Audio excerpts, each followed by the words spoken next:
Bonjour, je vais vous présenter aujourd'hui un nouage en écharpe tissée. Donc vous vous souvenez, l'écharpe tissée, c'est l'écharpe qui n'a pas d'élasticité du tout quand on tire dessus.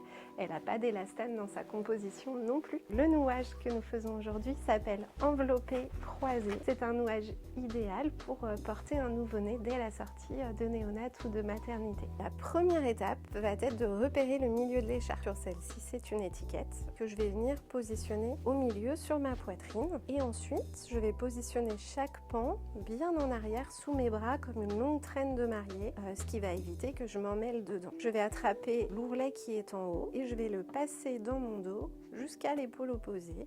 Donc c'est ce qui va croiser l'écharpe dans mon dos. Je fais ça avec la première épaule, puis avec la deuxième épaule. Et je me retrouve du coup avec le nouage qui est installé, mon corps enveloppé dedans et chaque pan croisé et entièrement remonté sur mes épaules. Ensuite, on peut vérifier, si cela vous rassure, que vous n'avez pas vrillé l'écharpe dans votre dos. Il suffit de vérifier que quand vous tirez l'ourlet qui est contre votre cou, ça serre bien le haut de l'écharpe. Et quand vous tirez les ourlets qui sont à l'extérieur des épaules, ça serre bien le bas de l'écharpe. Il va falloir regrouper toute l'écharpe en petit accordéon au-dessus de votre nombril si c'est un nouveau-né. Pour que l'écharpe reste bien installée ici, tirez les ourlets qui sont à l'extérieur de vos épaules et que la petite corde reste bien positionnée sur votre ventre. On va chercher bébé et on le met comme un petit sac à patates sur l'épaule qui vous permet de le tenir à une seule main. Avec la deuxième main, vous allez pouvoir longer le ventre et passer ses pieds à l'intérieur de l'écharpe contre vous. On passe juste les pieds et les fesses restent bien à l'extérieur. Si finalement votre écharpe est trop basse, n'hésitez pas à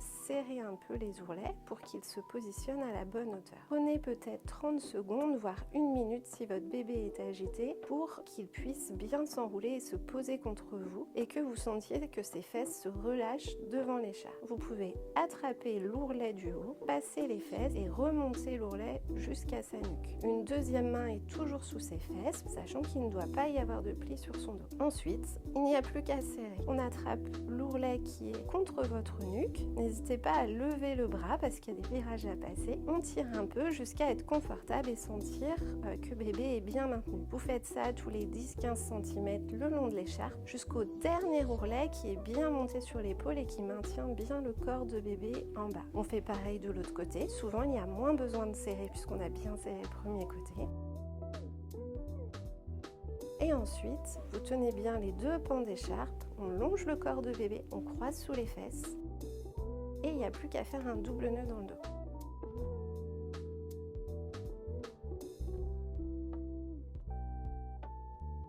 Petite variante, si vous préférez nouer plus bas sur votre corps, juste après l'accouchement, c'est parfois agréable de resserrer un peu plus le bassin. Il suffit de croiser les pans sous les fesses de bébé pour faire des petites vrilles sur elles-mêmes et venir faire le double nœud dans votre dos. Que ce soit la première ou la deuxième façon de finir le nouage, votre bébé sera confortable, ça sera plutôt pour votre confort à vous que cela fera la différence.